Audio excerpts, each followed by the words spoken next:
中国又憋出个大招，这次是拿民营炼油企业开刀。表面上看是调整什么燃料油消费税政策，背地里却在玩一出连环杀局。就这么一个政策调整，直接把3家中国民营500强企业逼到停产关门，数万名员工的饭碗都快保不住了。而且呀，这还只是个开始，据说接下来还有更狠的政策在路上。先说个最新消息，路透社周一爆料说，就因为这个新政策，山东已经有4家茶壶炼厂要么关门了，要么准备关门。这4家加起来的原油加工能力可不小，一年能处理1800万吨原油，差不多每天能处理32万桶。大家想想，这可都是实打实的产能啊！这4家是谁呢？汇丰石化、科利达石化、山东上能和中海外能源。说出来你们可能不认识，但要知道，汇丰石化可是排在2024中国民营企业500强第231位的大企业，山东上能也排在第496位，科利达更是曾经的中国制造业民企500强。这些昔日的大佬现在却要被迫关门，你说惨不惨？为啥会这么惨呢？这就要说到中国的绝户计了。你看啊，这些地方炼厂本来就拿不到原油进口配额，只能靠买燃料油、稀释沥青这些做原料。以前呢，国家给这些原料的进口是有消费税抵扣的，基本能退100%。但现在好了，突然说要改政策，最多只给你退50%至80%。我给大家算个明白账，以前进口燃料油每吨的消费税是1218元，能全额退。现在最多只退1半到80%，这一下子每吨就要多支出200多到600多块钱。别看这个数字不大，但架不住量大呀。一位厂长哭诉说，他的工厂已经亏了18个月了，现在只能维持20%的产能在运转。你说这不是慢性死亡是什么？更要命的是，明年1月1日起，燃料油进口关税还要从1%提到3%。光大期货的专家算了，光是这一条，地炼企业每吨成本又得多掏80到90块钱。这么算下来，一吨原料的成本增加至少450至600元。对一个本来就在亏损边缘挣扎的企业来说，这简直就是压死骆驼的最后一根稻草。你看看现在的利润数据就知道有多惨了。据卓创资讯统计，今年炼化行业3种生产路线的利润，要么大跌28.88%，要么暴跌19.68%，最惨的综合炼油更是亏得连裤衩都不剩，同比暴跌705%。所以我说，这哪是什么正常的政策调整啊，分明就是要把这些民营企业往死里整。而且更可怕的是，这可能还只是个开始。据说山东那边从10月份开始，还要搞什么按应税产品占比计算消费税抵扣额的新规定。大家可能会问，民营炼化企业到底有多惨？让我给你们算一笔账。根据卓创资讯的最新数据，2024年上半年，光是山东地炼企业的利润就同比暴跌了70.62%。要知道啊，就连国有企业的利润都跌了22.94%，你说这日子还能不能过了？更要命的是，地炼企业的开工率一路狂跌，整个行业的产能利用率已经跌到71.03%，而山东地炼的利用率更是惨不忍睹，先是跌到55.66%，到了6月底更是跌到了50.92%。什么概念？就是投资1个亿的设备，现在一半都停着不开。这设备可不比你家的自行车，停着就停着，这可都是要还贷的呀。有个业内人士透露了一个触目惊心的数字，未来10年，恐怕有一半的地炼企业要倒闭。大家知道现在中国有多少地炼企业吗？截至2022年底，全国74家地炼企业的原油加工能力加起来有2.82亿吨每年。按这么算，那就是说至少30多家企业要破产倒闭。这个预测一点都不夸张。就在2024年9月，山东2个老牌低炼企业华兴石油化工集团和正和集团就已经被法院宣布破产清算了。华兴可不是小企业啊，拥有资产116亿元，职工1400多人，年加工能力600万吨。这么大的企业说倒就倒了。更可怕的是，连国企都扛不住了。大家知道吗？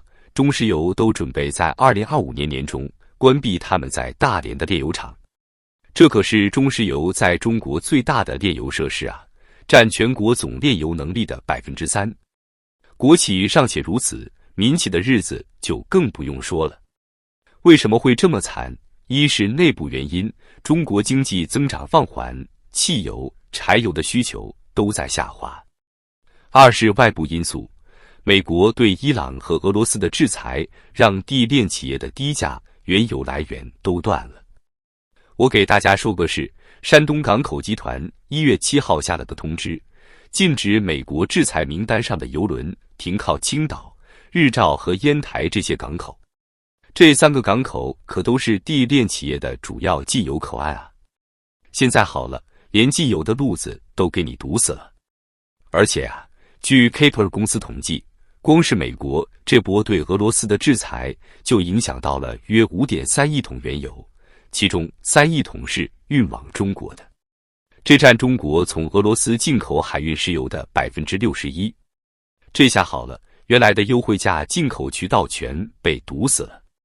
更让人胆战心惊的是，川普将对伊朗采取更强硬的制裁措施，那这些地炼企业的处境就更难了。据彭博社报道，中国可能会牺牲掉这些茶壶炼厂来讨好川普政府。所以你看看，这些地炼企业是内忧外患啊！一边是自己政府的政策打压，一边是国际制裁的夹击，真是两头受气。最可怜的是那些在这些企业干了几十年的老员工，眼看着企业一步步走向破产，却什么也做不了。你们觉得这些地炼企业还有翻身的机会吗？要我说啊，除非是那些规模够大、产业链完整、基础设施齐全的企业，其他的怕是真的要成为历史了。说到这儿啊，大家可能要问了，中国为什么要这么做？表面上看是为了产能过剩，实际上背后的故事可多了去了。我给大家算个更吓人的数字，从2019年开始，恒力、盛虹、荣盛、恒毅这4家超级民营炼化企业投产以后，就已经占据了中国炼油产能的 10%。这帮新贵一个个都是化工加炼油一体化的超级工厂，动辄就是1000万吨级的产能。在他们面前，那些传统的地方小炼厂简直就成了小商小贩。而且啊，这些超级工厂的背后都有着很深的政商关系。他们不缺原油进口配额，不愁产品出路，更不怕什么税收政策调整。现在中国这么搞，摆明了是要让这些大人物吃掉那些小炼厂的市场份额。有意思的是，这事还真让我想起了古代的圈地运动。当年是地主们用各种手段兼并农民的土地，现在呢，是大炼化企业在圈小炼厂的市场，手法不同，本质是一样的。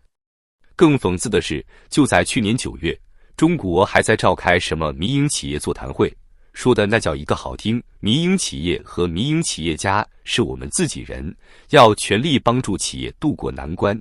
结果呢，这自己人说翻脸就翻脸，比翻书还快。说到底啊，这些地炼企业就是被中国的产业政策给玩死的。当年为了拉动 GDP， 各地大搞炼化项目，这些地炼企业也是在政府支持下发展起来的。现在市场不好了，产能过剩了，就要把它们当替罪羊，这不是典型的用完就扔吗？但最可怕的是，这场地炼企业的浩劫可能还在继续。现在全国炼化产能已经严重过剩，而中国的经济增速又在放缓，汽油、柴油的需求已经走过了峰值。再加上新能源汽车的冲击，这些地链企业的日子只会越来越难过。